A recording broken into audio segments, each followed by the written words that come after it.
Shalom saudaraku yang kekasih di dalam nama Tuhan Yesus Kristus, Oma, Opa, Om dan Tante yang ada di rumah. Mungkin saat ini kita belum bisa datang beribadah di tempat Tuhan karena kondisi dan situasi dunia yang sedang mengalami suatu resesi. Tapi saya yakin dan percaya bahwa ini semua bukannya sesuatu kebetulan karena Tuhan sudah menyiapkan semuanya itu indah dan pada waktunya. Saya mau sharing sedikit di sini tentang betapa besar perbuatan Tuhan atas hidup saya dan keluarga saya. Saya Christian, pasti Oma, Opa, Om, Tante sekalian udah tau lah saya ya, karena sering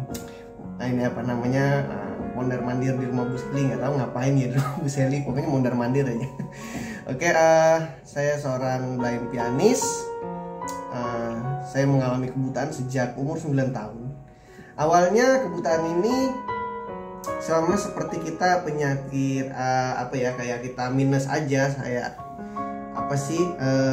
kabur gitu, dan itu prosesnya nggak langsung blek hilang, tapi mengalami satu proses dari umur 5 tahun.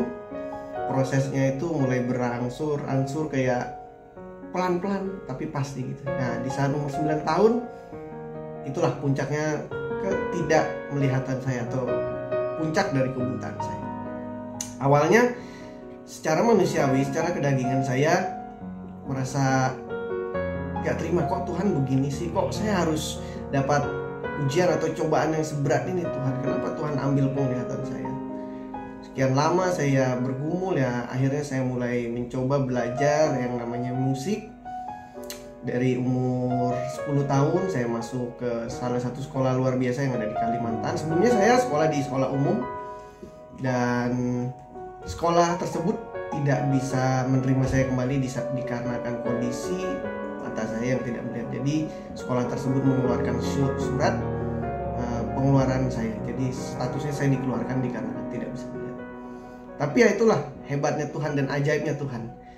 Jadi di saat saya tidak bisa melihat, di saat saya buta atau kehilangan bagian dari indera saya, Tuhan tunjukkan cara di situ. Saya mulai belajar musik, saya mulai ikut beberapa kejuaraan, dan puncaknya saya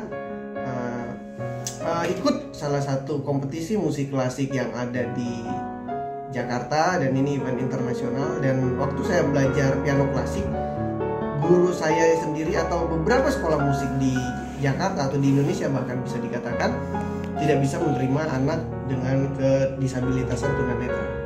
Karena apa? Karena belajar musik klasik itu membutuhkan yang namanya kita baca partitur. Tapi saya yakin dan percaya Tuhan akan tuntun saya untuk saya bisa belajar musik klasik.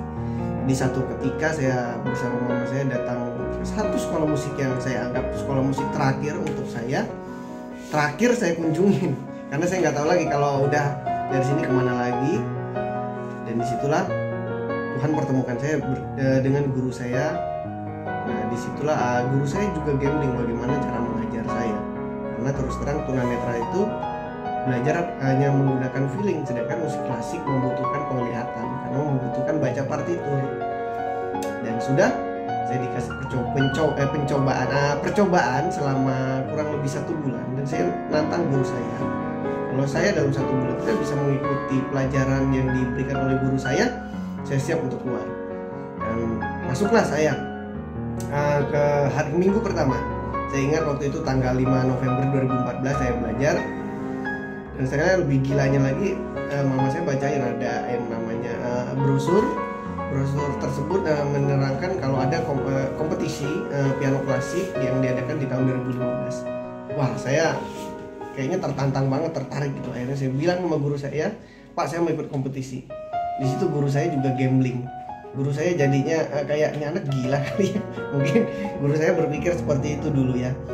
Dan guru saya nggak ngomong apa-apa, dia cuma kasih 3 repertoar atau 3 karya musik klasik yang menurut saya sih biasa-biasa aja gitu untuk saya yang terbiasa main feeling gitu.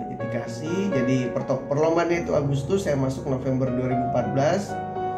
Dan seiring berjalannya waktu, Tuhan tuntun saya untuk saya masuk ke kompetisi ini bukannya karena Tuhan gila atau apa ya. Tuhan memang Kadang-kadang apa yang yang kita pikirkan itu nggak sesuai seperti yang Tuhan pikirkan gitu. Jadi menurut kita jalan di situ buntu, padahal Tuhan kasih tahu di situ ada satu jalan lagi. Karena Alkitab mengatakan walaupun 1000 rebah di kanan, tapi 10.000 rebah Tuhan akan bantu kita.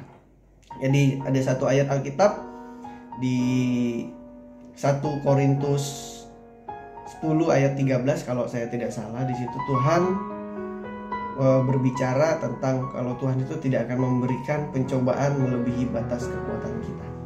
Jadi kesimpulannya di sini saya tidak ingin berlama-lama dan saya akan tutup dengan satu pujian yang berjudul Tangan Tuhan Selalu Terbuka. Dan saya ingin berbagi ini supaya menguatkan saudara-saudara sekalian yang di rumah. Jika engkau ada problem, engkau ada masalah, jangan pernah takut, jangan pernah menyalahkan Tuhan. Tetaplah bersyukur karena Tuhan akan menunjukkan semuanya itu dan memberikannya semua itu tepat pada waktunya. Dan kita harus percaya walaupun kita tidak melihat. Amin. Kita angkat satu pujian.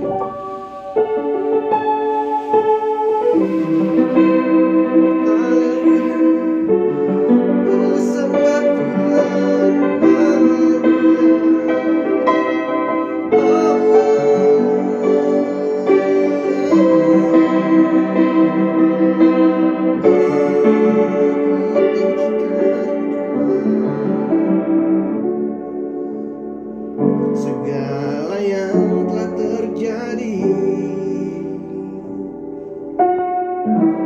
mungkin kita tak dapat mengerti mengapa Tuhan izinkan semua